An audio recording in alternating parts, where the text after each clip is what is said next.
At what point did you know that Danny was going to have to win 6-2 or at least get a 6-3 to tie? Right before he started. So we totaled it up, and then we had David go up and check. My assistant went up and checked with the total, and we knew at 6-3 we would have had to play a tiebreaker round. Right. 6-2 we win. 6-2 or better we win.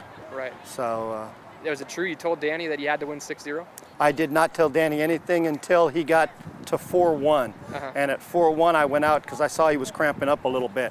And that's the first time I told him we had to win 6-2. I didn't tell him until then. Okay, you said that somebody told him you had Somebody to win 6-0. did. I kept telling him to stop because I didn't want to pressure him. I thought he would do okay, but I didn't go out and talk to him until we were 4-1. I know the guys were yelling what he had to do, and I was like, don't tell him, let him play.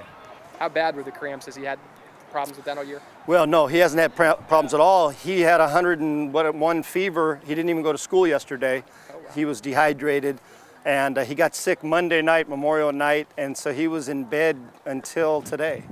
And so that's part of his dehydration was just that, and I knew that was going to be tough for him today. Right. So. And that last round, I mean, it's Gassman, I believe, is Robert Gassman, really kind of prolonging every point, trying to milk it out. Is that tough to watch? A lot of pressure on that kid. That kid's a freshman, and you know what? My hat's off to him. I mean, to have it all come down to you, that's tough. And yeah, he was bouncing that ball for. I'd have thought he was going to sit there for too long, and I was like, so I think he actually probably put more pressure by bouncing it so long than he could have just hit it.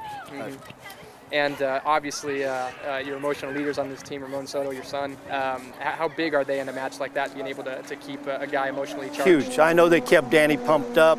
You know, they all season long they carried us, and they never let the other guys get down. So that was huge. Mason got a little bit emotional there at the end of the day, almost was choking back tears. Is it kind of a cool moment for you guys? I think so. Yeah, I had to give him. I kind of choked him back myself. It's been a fun 4 years for me and my son. And Ramon is like my son. And for them the last year, they haven't lost a set in team play. That's phenomenal. I just can't say enough how proud I am of them. And to go back to back for the first time in I don't know how long in the Inland Empire, but so. And you've got a few guys coming back next year. Danny Garcia is talking about a three-peat with his brother coming up. We have a couple kids coming in. Justin Andra's little brother and Danny's little brother are coming in. We're losing Nate, and we're losing Mason and Ramon, but we'll have the rest of them back. So we got a lot of work to do. And just talk about some of the other big performances today. Obviously, Danny, you stand out. Ramon and Mason's as well. Who else really kind of towed the line for you? Justin Andra.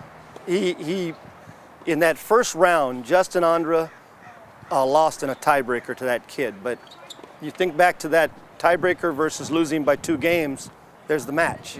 There's the match. I mean, Sergio and Kai Romero are number 2s who are normally solid, who they just struggled today. They just had a bad day. Sergio was really struggling, but they dug it out at the end. They were down and they came back and won 7-5, which was huge.